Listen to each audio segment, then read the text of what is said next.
সরকারকে আমরা সহযোগিতা করতে চাই। অন্তর্বর্তী সরকার ব্যর্থ হবে এটা নিশ্চয়ই আমরা কেউ দেখতে চাই না। কিন্তু রাজনৈতিক দলের সমর্থনটা কোনো শর্তহীন কোনো সমর্থন নয়।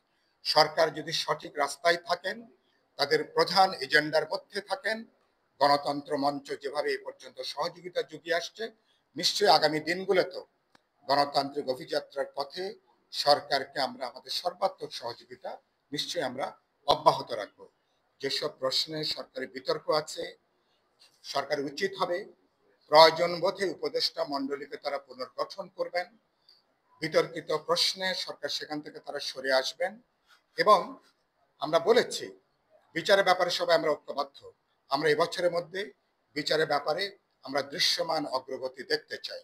আমরা বলেছি জাতীয় ঐক্যমত কমিশন আমাদের তাদের স্প্রেডশিট নিয়ে আপত্তি থাকলেও ঐক্যমত কমিশনের একটা অসাধারণ গুরুত্বপূর্ণ কাজ আমরা দেখছি। সবাইকে তারা কিন্তু যুক্ত করেছেন, সকল রাজ্যকে যুক্ত করে।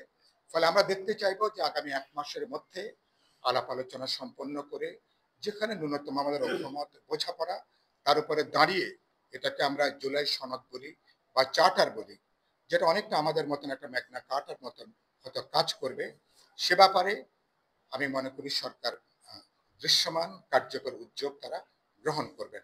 বাকি থেকে নির্বাচনের প্রশ্ন, সরকারের সাথে রাজনৈতিক দলগুলোর যদি বোঝাপড়া থাকে, যদি কথাবার্তা থাকে, যদি যদি একটা অ্যাক্টিভ এনগেজমেন্ট থাকে, 31শে ডিসেম্বরের মধ্যেই নির্বাচন হবে নাকি তার জন্য আরো 15 দিন লাগবে, 1 মাস বেশি লাগবে, যদি ধরুন সেটা লাগে, এটা নিয়ে কেউ কখনো কোনো প্রশ্ন তুলবে না।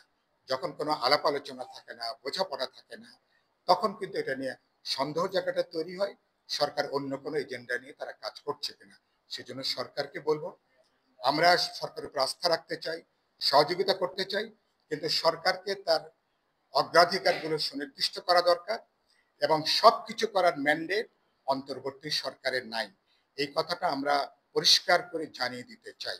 আপনাদের ম্যান্ডেটটা খুবই স্পষ্ট। আপনারা অন্তর্বর্তীকালীন সরকার, আপনারা অনেক কিছু আলোচনা করবেন, কথা বলবেন। পরবর্তী নির্বাচিত সরকার, নির্বাচিত জনপ্রতিনিধিরা অনেকগুলো ব্যাপার তারা নিশ্চয়ই তারা এগিয়ে নেবেন।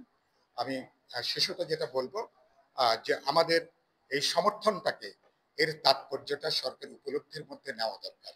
কারণ এরকম একটা অভূতপূর্ব মানে সমর্থন আগে কখনো আসেনি। সরকারের কোনো অতিবুদ্ধি, কারো কোনো হঠকারিতা, অতি কথনের জন্য, কারো কোনো বাড়াবাড়িতার জন্য, বিশেষ কোনো পক্ষপাতিতার জন্য আমাদের মধ্যকার অভ্যুত্থানে যে ঐক্যটা তৈরি হয়েছিল, আমরা স্বাধীনতা, নিরাপত্তা প্রশ্নে, সার্বভৌমত্বের প্রশ্নে, ভোটাধিকার গণতন্ত্রের প্রশ্নে, বিচারের প্রশ্নে এবং সংস্কারের প্রশ্নে সাধারণভাবে ঐক্যমতের জায়গাটাকে আমরা তৈরি করতে চাই। ভিন্নতার মধ্যেও আমরা একটা জাতীয় ঐক্যের বাতাবরণের মধ্য দিয়ে আমরা দেশটাকে এগিয়ে নিতে চাই। সুতরাং আমি মনে করব সরকার কিছুটা আত্মসমালোচনা করবেন, তাদের মধ্যে কিছুটা আত্ম উপলব্ধি আসবেন এবং তাদের অনেকগুলো বাড়াবাড়ি থেকে তারা নিজেকে সংযত করবেন। জনগণের ভাষা, রাজনৈতিক দলগুলোর আকাঙ্ক্ষার প্রতি সম্মান রেখে আগামীতে আমরা বলেছি বিচার, সংস্কার এবং নির্বাচন, 3টে ব্যাপারে আমরা পরিষ্কার যদি আমরা পদক্ষেপ দেখতে চাই, পরিষ্কার পথনকশা আমরা দেখতে চাই। আমরা মনে করি